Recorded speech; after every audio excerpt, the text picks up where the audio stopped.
నమస్తే, welcome to Sakshi live. This is Shahida.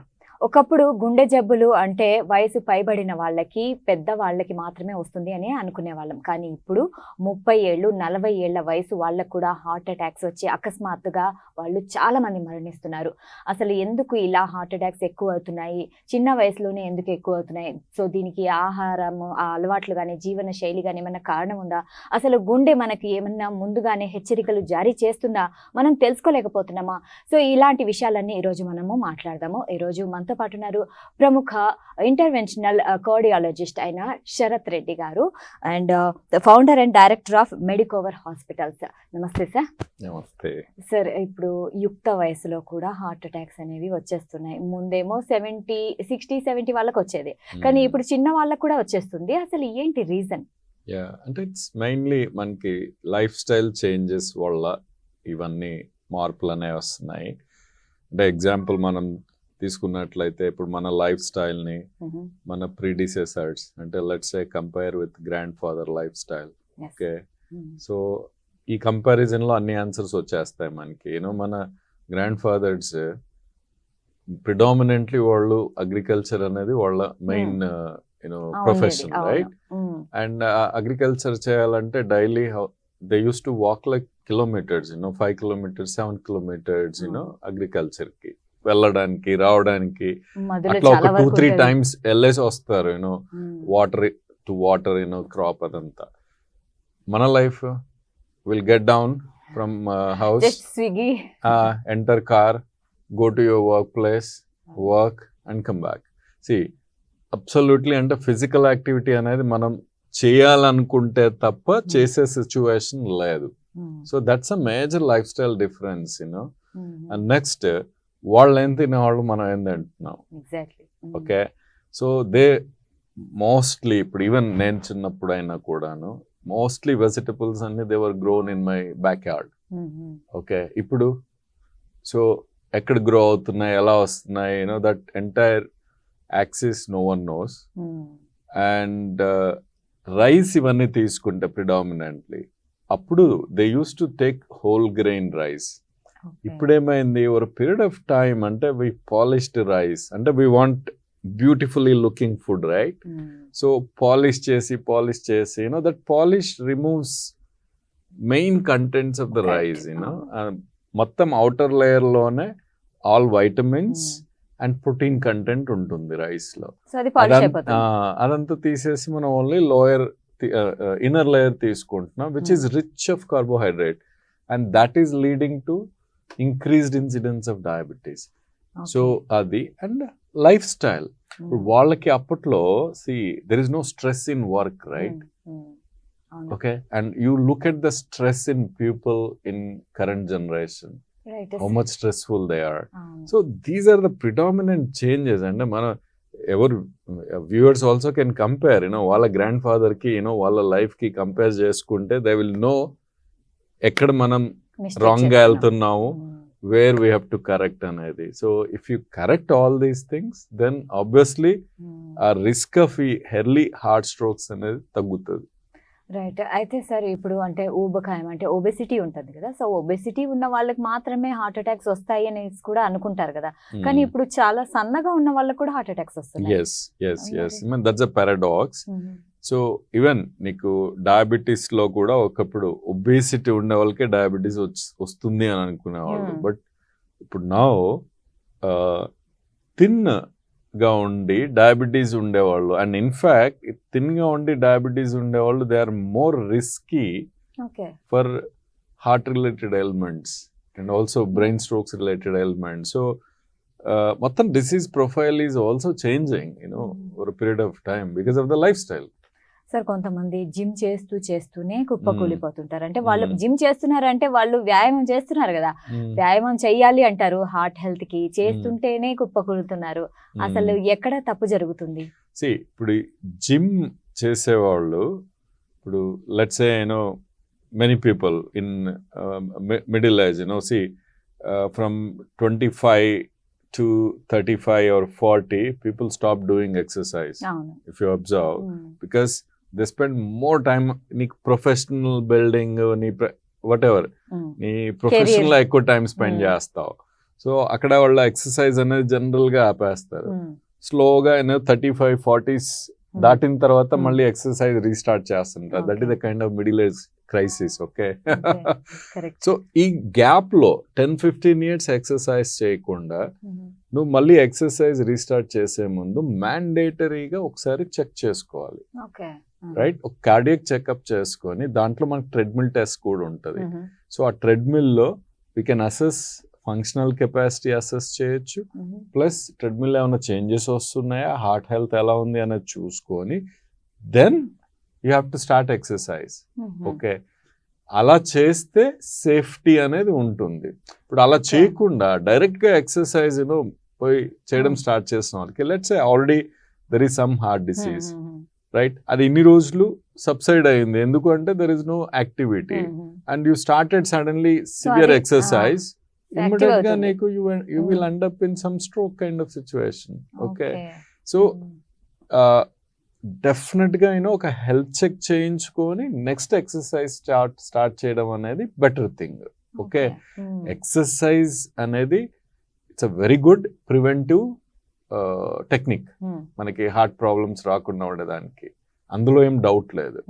But ఇలా prolonged period exercise చేయకుండా start చేసినప్పుడు ఒకసారి సూపర్విజన్ లో చేసి best at least heart health check చేసుకొని నెక్స్ట్ చేయడం అనేది బెటర్ థింగ్. ఎగ్జాక్ట్లీ. సో యాక్చువల్గా మీరు చెప్పిన దాని ప్రకారం అంటే ఎక్సర్సైజ్ మధ్యలో స్టార్ట్ చేయాలనుకుంటే ఆల్రెడీ మనకు హార్ట్లో ఏమైనా ప్రాబ్లం ఉందా అని చెక్ చేయించుకొని మళ్ళీ స్టార్ట్ చేయాలి, లేకుంటే అది ట్రిగర్ అయ్యే అవకాశాలు ఉన్నాయి. చాలా అద్భుతంగా చెప్పారు సార్. అయితే సార్ ఇప్పుడు ఏ టెస్ట్లు ఉంటాయి మనం చెక్ చేయించుకోవాలంటే? ఫర్ బేసిక్ హార్ట్ హెల్త్ మనకి ఈసీజీ, ఎకో అండ్ ట్రెడ్మిల్ అని ఉంటాయి. ఈ మూడిటితో బేసిక్ హార్ట్ హెల్త్ తెలిసిపోతుంది. అంటే హార్ట్ బ్లడ్ ఫ్లో రిలేటెడ్ సమస్యలన్నీ మాక్సిమం ఎక్స్టెంట్ తెలుస్తాయి. సో ట్రెడ్మిల్ సెన్సిటివిటీ కొంచెం తక్కువైనా కూడా టు ద మాక్సిమం ఎక్స్టెంట్ ఈ స్క్రీనింగ్ టూల్స్ సరిపోతాయి. లెట్స్ సే ఇప్పుడు ఫ్యామిలీలో ఆల్రెడీ వాళ్ళకి ఎర్లీ ఏజ్ లో హార్ట్ డిసీజ్ ఉన్నాయనుకోండి, సమ్ టైమ్స్ ఫ్యామిలీలో మనకి ఎవరైనా male person before 55 years heart stroke తో చనిపోవడమో, లేదా female person before 65 years heart ప్రాబ్లంతో చనిపోవడం జరిగితే అలాంటి ఫ్యామిలీలో వాళ్ళకి రిస్క్ ఎక్కువ ఉందని అర్థం. సో ఆ నెక్స్ట్ జనరేషన్ ని మనం ఎర్లీగా స్క్రీన్ చేస్తాం. వాళ్ళకి in fact around 40 to 45 years we also recommend CT. either CT calcium score, CT angio, mostly CT angio. ఎందుకు అంటే ఈ ట్రెడ్మిల్ లో అంటే బేసిక్ స్క్రీనింగ్ టూల్ దాని sensitivity is only 70%. 20-30% of situations it can miss the problem. అందుకని we do CT angiogram that is more sensitive. అంటే to see blood vessels and to detect blockages, and then we treat based on CT angios. Otherwise in general ECG, echo, treadmill is enough. So ఇంకా ఏమైనా problem ఉంటే angiogram చేస్తారు. CT angiogram, not no. అయితే సరే, ఇప్పుడు కొంతమందికి blockage అనేది వస్తూ ఉంటుంది కదా, సో ఎందుకు వస్తుంది? ఇది కూడా ఫ్యామిలీ నుంచి వస్తుందా, లేకుంటే ఇట్లా మనము ఇప్పుడు ఈ జీవన శైలి అన్నాం కదా, సో దీని వల్ల వస్తుందా? బ్లాకేజ్ అనే దానికి ప్రిన్సిపల్ గా కొన్ని రిస్క్ ఫ్యాక్టర్స్ ఉన్నాయి. అంటే మేజర్ రిస్క్ ఫ్యాక్టర్స్ అనేవి కొన్ని ఉన్నాయి. లైక్ బీపీ ఉందనుకోండి, షుగర్ ఉందనుకోండి, next high cholesterol levels, next smoking, right, ఇవి ప్రిడామినెంట్, ప్లస్ స్ట్రెస్. ఓకే, ఇది ప్రిడామినెంట్ రిస్క్ ఫ్యాక్టర్స్ అన్నమాట. అంటే ఇవి ఉండే వాళ్ళకి బ్లాకేజ్ వచ్చేదానికి అవకాశాలు ఎక్కువ, రైట్. అండ్ అది బ్లాకేజ్ ఎలా ఫార్మ్ అవుతుంది అంటే basically it's a cholesterol deposition in the blood vessel, atherosclerosis అని అంటాం. సో ఆ deposition blood vessel inner layer లో అయ్యి స్లోగా ఆ బ్లడ్ వెసల్ సైజ్ తగ్గుతూ పోతుంది. సో బ్లడ్ ఫ్లో రెస్ట్రిక్ట్ అవుతుంది. ఒక పాయింట్ ఆఫ్ టైమ్ లో సడన్ గా ఏదైతే డిపాజిట్ అయిందో దానిపైన ఏదైనా బ్లడ్ క్లాట్ ఫామ్ అయిందంటే అది హార్ట్ స్ట్రోక్ అవుతుంది. సో దట్స్ బ్లడ్ ఫ్లో సరిగ్గా అవ్వకుండా అది హార్ట్ స్ట్రోక్ స్ట్రోక్ అయిపోతుంది. సార్ అంటారు కదా ఒక్కసారి stroke, second time, third time కి చనిపోతారని. ఒక్కసారికే చనిపోతున్నారు కదా ఈ మధ్య. ఇప్పుడు స్ట్రోక్ అంటే in general also heart stroke లో nearly 20% of people can end up in sudden heart arrest. Yes, sir. Heart stroke లో in regular heart strokes also మీరు వరల్డ్ ఓవర్ డేటా తీసినట్టయితే nearly close to 20% may not reach hospital.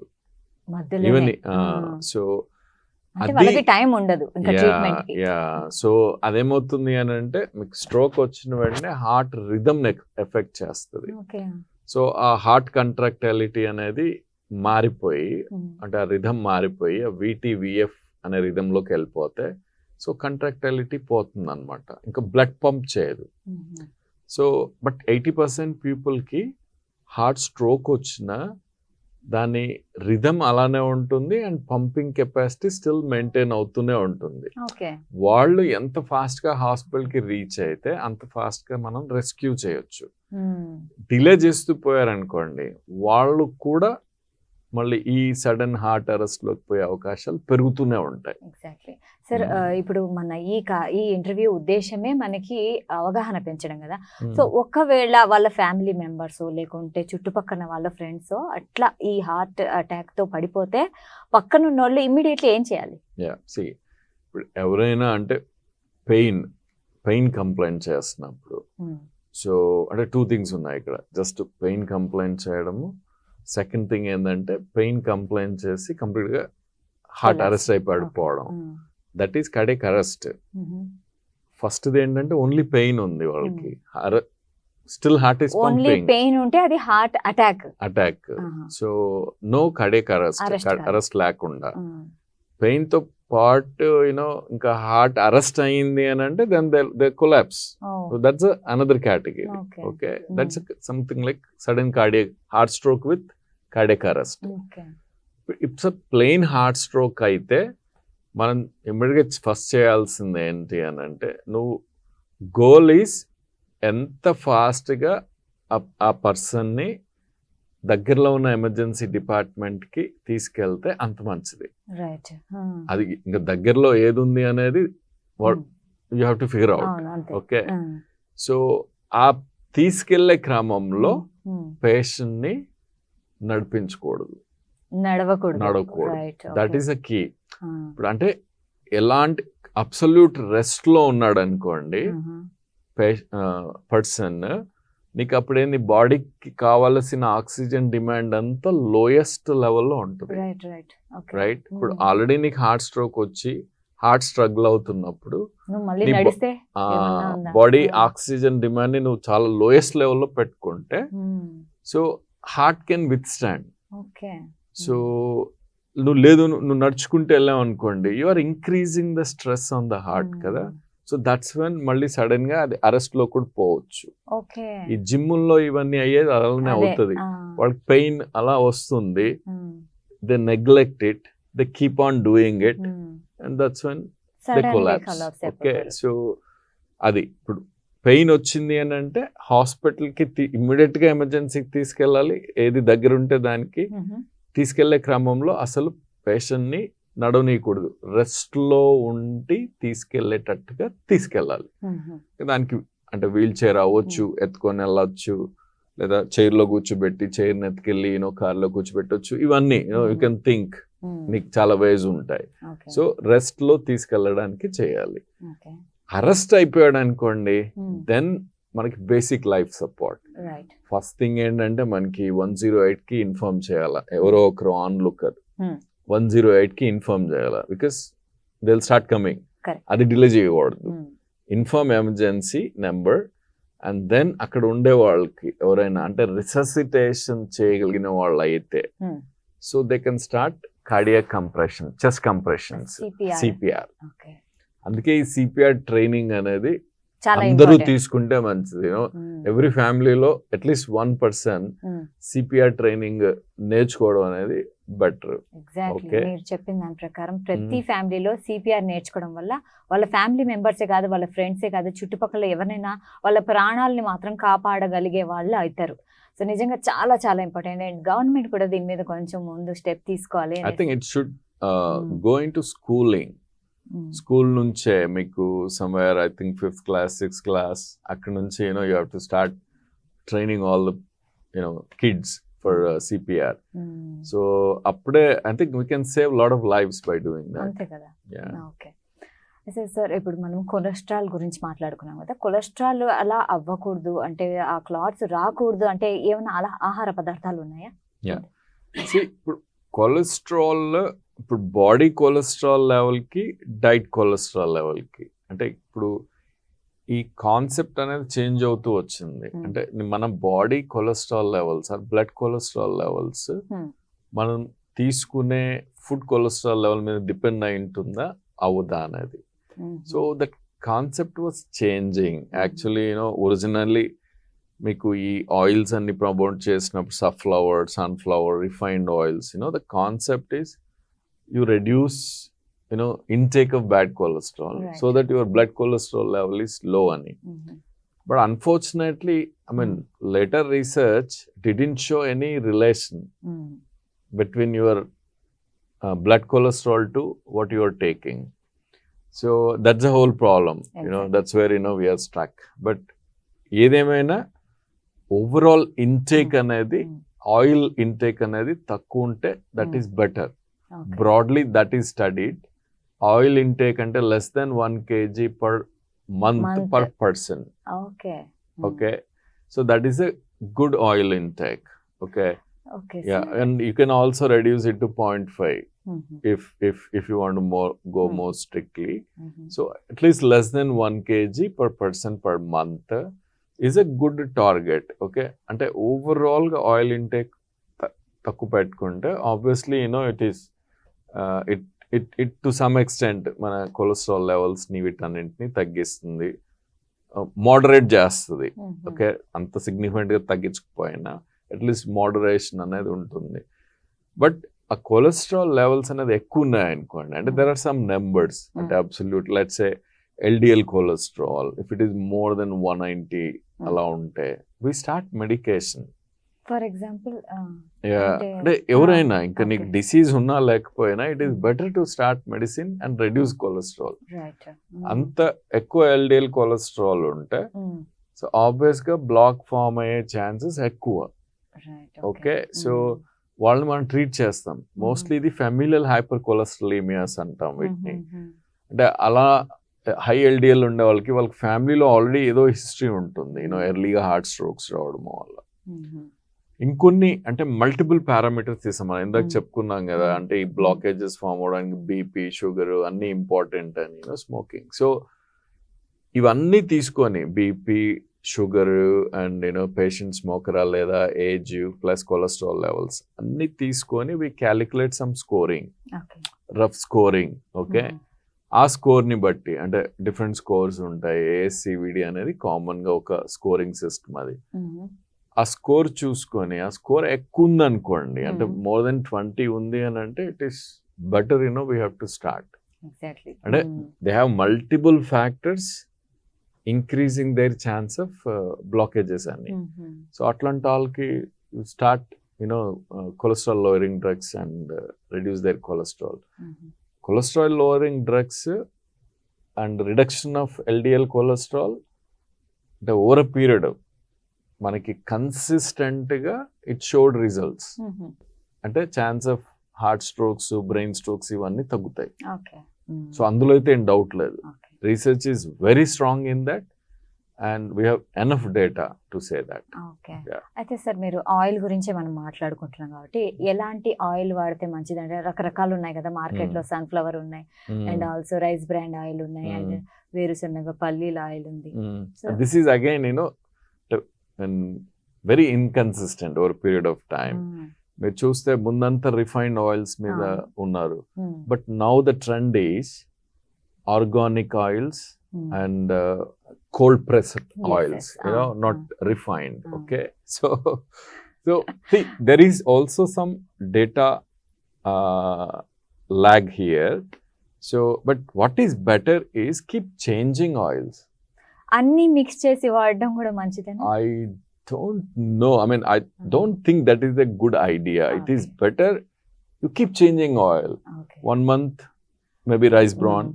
Another month, Sunflower take, oil. and another month, you take something else. Okay. Olive oil, Yes. all. Keep changing because there are some ingredients which are there only in few oils, right? So when you keep changing, overall you are taking all the ingredients over a period of time. So keep changing oils and quantity limited to, as I told, 1 kg per person per month. Okay. I think that helps a lot. Rather, I mean, this data on just using refined oils is now a little bit, under pressure because, Niku, data is not really in favor of that. Okay Yeah. Okay right, చాలా బాగా చెప్పారు sir. ఇప్పుడు మనం చూసుకుంటే heart attack గురించి మనం మాట్లాడుకుంటే, సరే ఒక వ్యక్తికి హార్ట్ అటాక్ వస్తుంది అంటే ఫస్ట్ ఎలాంటి లక్షణాలు స్టార్ట్ అవుతాయి? మనం ఎలా కనుక్కోవాలి మనకు హార్ట్ అటాక్ వస్తుందేమో అనేసి? See, the usual symptom ఏంటి అంటే చెస్ట్ పెయిన్. ఓకే, ఇప్పుడు ఎవరికైనా ఒక పర్సన్కి first time in life chest pain వచ్చింది అనుకోండి, first time in life you had a chest pain, don't neglect, go to emergency and show. కొంతమంది అంటారు right hand left Left hand hand. పెట్టిస్తుంది. I'll come to that. Uh. So any chest pain, first time in your life, go to emergency, get checked. Nothing wrong. Even if it is check చేసిన తర్వాత అది some benign problem అని తేలితే it is good. Good. Okay. But neglect చేయొద్దు, right? So next, any pain, okay, chest pain, దాంతోపాటు స్వెట్టింగ్స్. Sweat. Okay. Yeah, ఇప్పుడు heavy sweating అలా వచ్చింది అనుకోండి, that's again A heart stroke. అవునా? Okay. So unless proven otherwise, it is a heart stroke. Okay, any chest pain with the sweating, and if that is lasting more than 10 minutes, it is heart stroke. Okay, and that person has to be rushed to emergency department close by. Okay.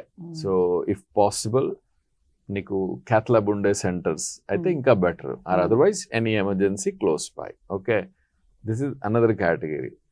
Next category, ఇప్పుడు మీరు ఇందాక చెప్పింది chest pain వచ్చి, right, some central chest or left side of the chest ఉండి, something like squeezing or heaviness లాగా ఉండి, left హ్యాండ్కి వెళ్ళడము, లెఫ్ట్ హ్యాండ్కి రేడియేట్ అవ్వడం కానీ, లెఫ్ట్ జాకి వెళ్ళడం కానీ అలా ఉండి, pain more than 10 to 20 minutes ఉంది అంటే, again it is mostly heart related or heart stroke. They also should go to emergency as fast as possible. Okay, I think these 3, any chest pain first time in your life, please go and show to doctor. Chest pain with sweatings lasting more than 20 minutes, 10 to 20 minutes, it's a heart stroke. Go to emergency. And the last pattern which I said, go to emergency. Okay, so don't neglect. So చూసారు కదా, అంటే chest pain ఉంటే ఖచ్చితంగా doctor దగ్గరికి వెళ్ళాలి.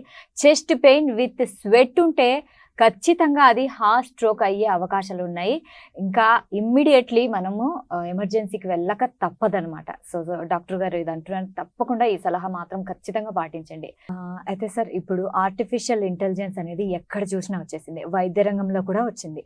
అయితే ఇప్పుడు ఈ కార్డియాలజీ డిపార్ట్మెంట్ లో, అంటే ఈ గుండె జబ్బుల దాంట్లో ఆర్టిఫిషియల్ ఇంటెలిజెన్స్ ఎంతవరకు యూజ్ అవుతుంది, ఎలా యూజ్ అవుతుంది?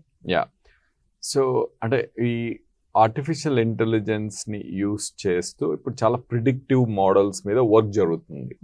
అంటే ప్రిడిక్టివ్ మోడల్స్ అంటే బేస్డ్ ఆన్ మల్టిపుల్ ఫ్యాక్టర్స్ పేషెంట్వి తీసుకొని, ఓకే, అంటే blood parameters, clinical parameters, already ఉన్న డిసీజెస్, అన్ని పారామీటర్స్ తీసుకొని, so with AI, so bring some scoring systems and give a prediction possibility of problem. Okay, ఈ predictive models and there are a lot of models under testing now. Probably in coming future మనకి we Mhm. might get a good predictive models. So అది వచ్చింది అనుకోండి మనకి, so when predictive models becomes more and more accurate, మనం ఎవరికి ముందే prevention చేయాలి అనేది it becomes more accurate. Okay. Okay, so that is one area where AI is really helping and probably might change in future. And next area is imaging methodologies. Take the CT angiogram. Okay, in CT angiogram now AI is integrated into CT angiogram, and the reporting, so మనకి ముందు the reports అనేవి you show it to 10 radiologists or తర్వాత 10 నిర్ణయం తీసుకునేవాళ్ళు. 10 అంటే 10 different opinions వస్తాయి. Okay, so that is a problem with reporting. And So time now taking. now reports, yes, time taking, again now reports, the moment CT angio is done, your report machine will keep your report ready. And that is almost the system which we have now here, it is with AI. That is almost nearly 100% accurate.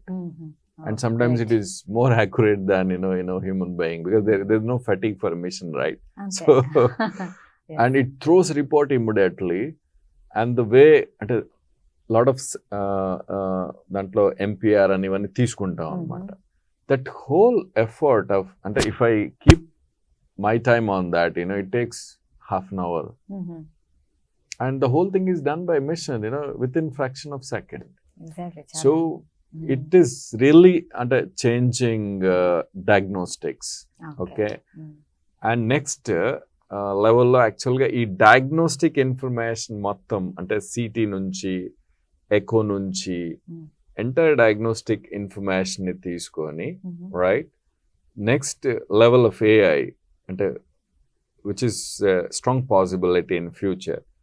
There are few surgeries which robo can do much better than human being.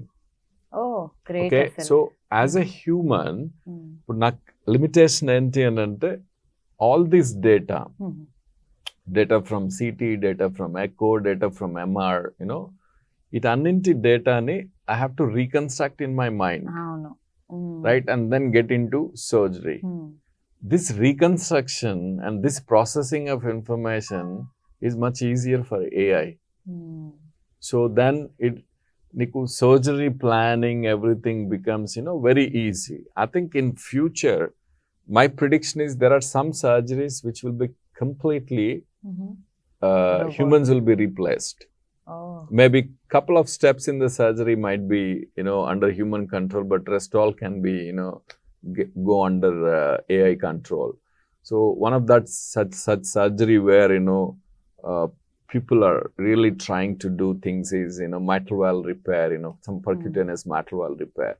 I think that is one area where it really plays a huge role. Yeah. Okay, exactly. చాలా బాగా చెప్పారు. అంటే future లో మనకి అంటే AI అనేది మానవుల్ని కూడా రీప్లేస్ చేసే స్థాయికి రావచ్చు అనేసి సార్ ప్రెడిక్ట్ చేస్తున్నారు. సార్, ఇప్పుడు ఒక మనిషి హార్ట్ ప్రాబ్లంతో వస్తే తనకి ఏ లక్షణాలు లేవు, దాన్ని కూడా ఏఐ గుర్తిస్తుందా? అది predictive models. So that research is going on. Those are all predictive models. దాంట్లోకి ఏంటి అంటే మొత్తం patient data, along with that ECG data, it takes all the data, ECG, imaging, everything. It consumes a lot of data, and then it throws a predictive model. I think probably maybe in couple of years we might end up in having some predictive models. Yeah. అంటే future లో AI తో మీరు ఎలాంటి అంటే ఇంకా మంచి ఆవిష్కరణ ఏదన్నా వెయిట్ చేస్తున్నారా, ఇది రావాలి అనేసి? The same thing, ఇందాక చెప్పిందా మనకి, అంటే గుడ్ ప్రిడిక్టివ్ మోడల్స్, అంటే ఇది జరగొచ్చు అనే ఆ మోడలింగ్ ఉంటుంది కదా, బట్ అక్యురేట్ మోడలింగ్ రావాలి with data. So I think mostly it will come. Okay, చాలా బాగా చెప్పారు. అంటే అది వస్తే ఇంకా చాలా చాలా అంటే హార్ట్ ప్రాబ్లమ్స్ సాల్వ్ అవుతాయి. See, nothing is 100%, but yes, much ఇప్పుడు ఈ రోజు అంటే మనం ఒక ఫిజిషియన్ కూర్చొని అన్ని అనలైజ్ చేసి ఇంటర్ప్రిట్ చేసి ఇచ్చే జడ్జ్మెంట్ కన్నా AI, it can take multiple factors, right? If AI can consume, you give 1,000 different things, it will consume. As for a human being, there is a limitation, right?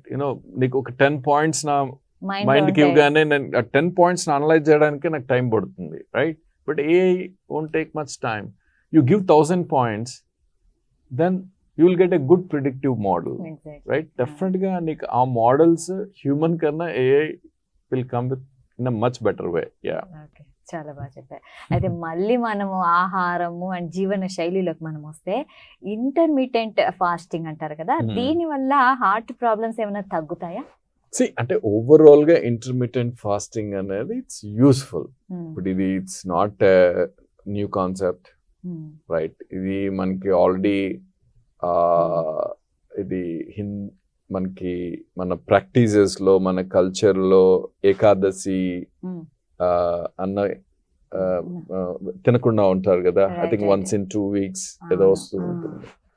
So this has been well studied యాక్చువల్గా. అంటే ఆ fasting చేసినప్పుడు ఏమవుతుంది అని అంటే, your body is craving for food, right? ఆ ప్రాసెస్లో బాడీలో ఆల్రెడీ అంటే క్లోజ్ టు డెత్ ఉన్న సెల్స్, ఓకే, ఆ క్లోజ్ టు డెత్ ఉన్న అన్ని cells are consumed as energy. Oh, okay. Okay, that's the reason incidence of cancer is also very less. Oh, great. This is in fact proven, even in Japanese also proved it. Okay. So it's a old thing only, it's not a new thing. Yeah, but this old mana concept ఏదైతే మన culture లో already ఉన్న దాన్ని కొంచెం studies చేసి and దాన్ని కొంచెం modify చేసి పీపుల్ కి కొత్త you have to serve in a new bottle, right? So కొత్త పేరు, so intermediate fasting. So it's useful in cancer prevention and also for better diabetes management. And diabetes మనం proper గా manage చేయగలిగితే నీకు అన్ని దాని కాంప్లికేషన్స్ అన్ని తగ్గుతాయి. Heart diseases, brain strokes, everything will come down. Exactly, చాలా బాగా చెప్పారు. అంటే ఉపవాసాలు అంటాం కదా మనము, ఆ ఉపవాసాలు ఎంత మంచిదో డాక్టర్ గారు చెప్పారు, విన్నారు కదా. సో దీనివల్ల, ఈ ఉపవాసాల వల్ల క్యాన్సర్ కూడా మనము దాన్ని కూడా కొంచెం తగ్గించుకోవచ్చు అనేసి మనకి రీసెర్చ్ కూడా చెప్తుంది. అయితే సార్, ఇప్పుడు ఓవరాల్గా ఏమైనా 5 విషయాలు చెప్పండి, ప్రతి ఒక్కరూ గుర్తుంచుకోవాలి గుండె ఆరోగ్యం గురించి.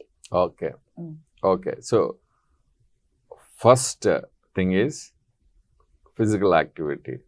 Okay, so when sedentary lifestyle is new smoking, అంటే నీకు మెడికల్ గా స్మోకింగ్ తో ఎంత రిస్క్ ఉంటుందో హార్ట్ ప్రాబ్లమ్ కి, సెడెంటరీ లైఫ్ స్టైల్ కూడా అంతే ఉంటుంది risk. Okay, first is physical activity. Regular physical activity చేయాలి, at least 30 minutes a day walking, 5 days a week. 5 days a week.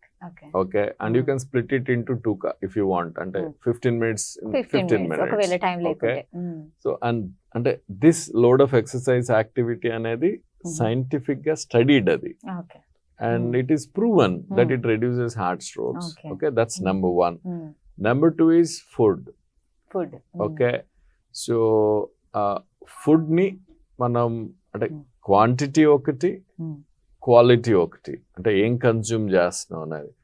So carbohydrates తగ్గించి ప్రోటీన్ ని మెయింటైన్ చేస్తూ, ఫ్యాట్ ని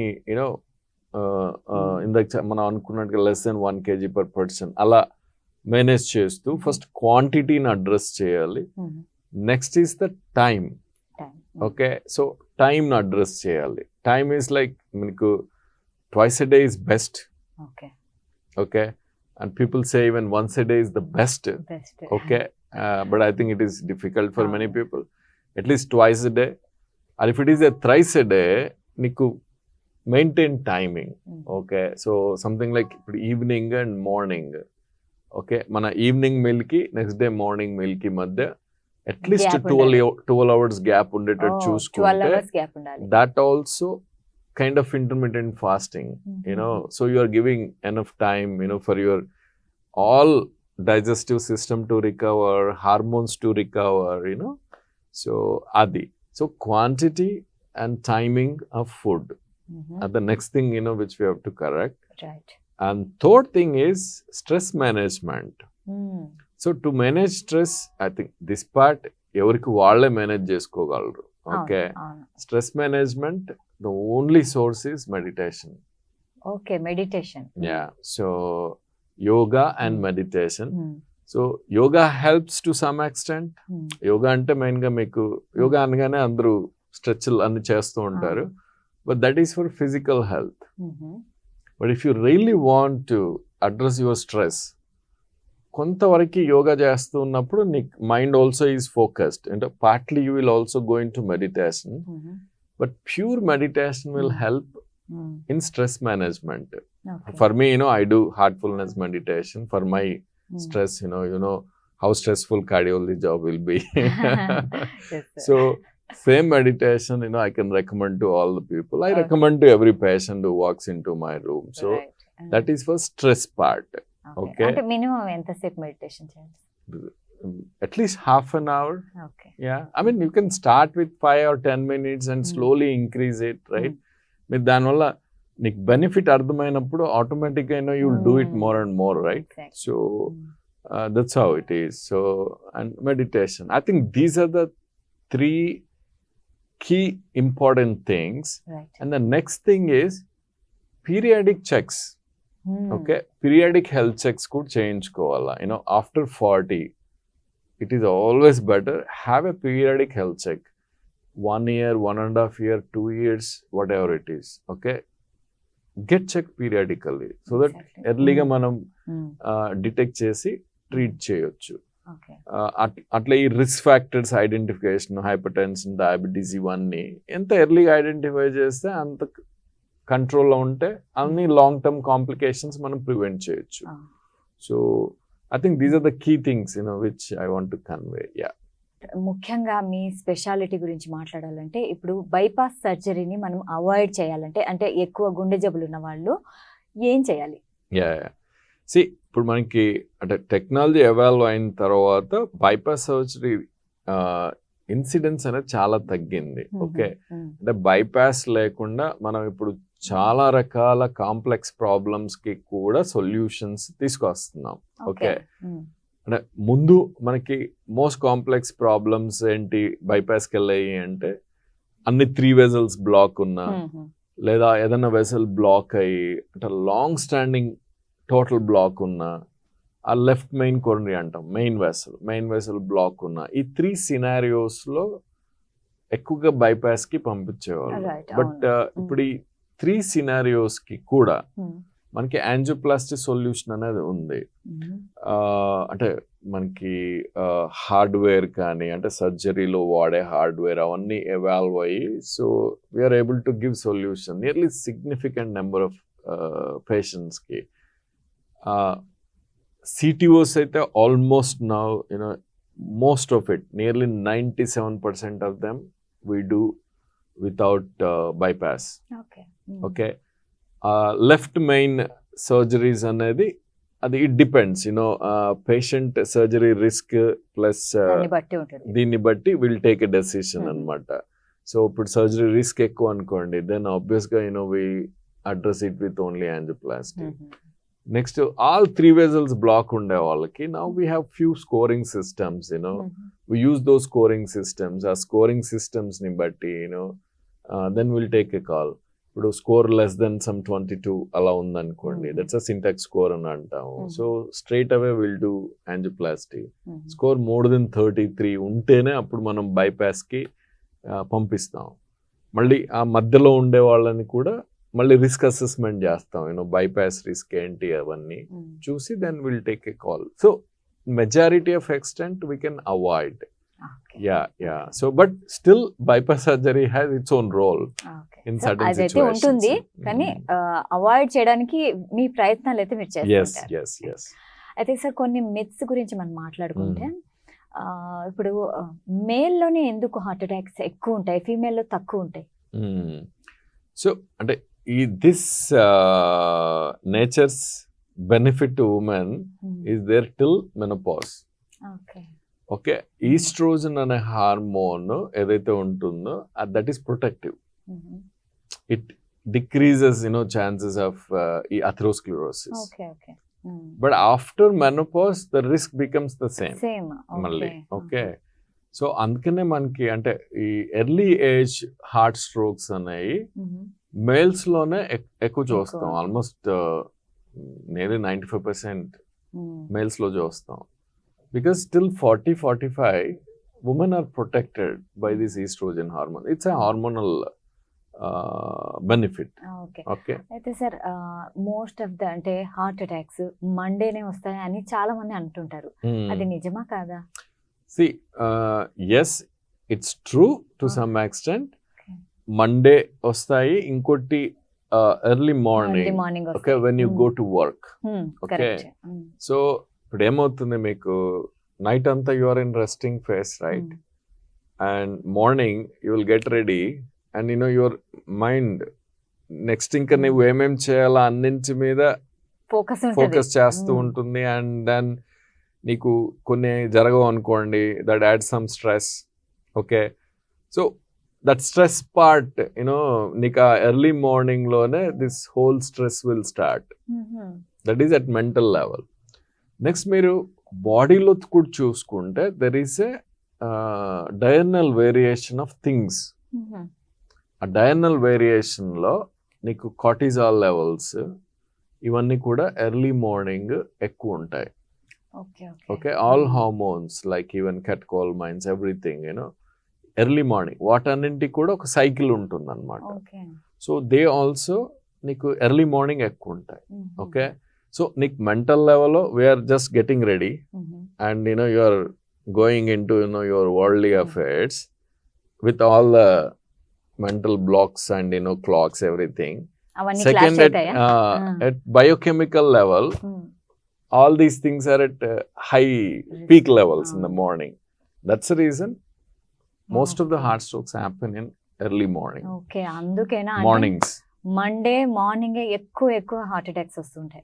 సో యాక్చువల్లీ ఇది మిత్ అనుకున్నాం, కానీ ఇది నిజం అనమాట. సో దీని వెనకాల ఇన్ని రీజన్స్. సో మండే మార్నింగ్ ఎందుకంటే మీ వీక్ సైకిల్ చూసుకోవాలి. అప్పుడు జనరల్ గా ఏమవుతుంది, ఇప్పుడు Friday Saturday Sunday is considered as cool days కదా.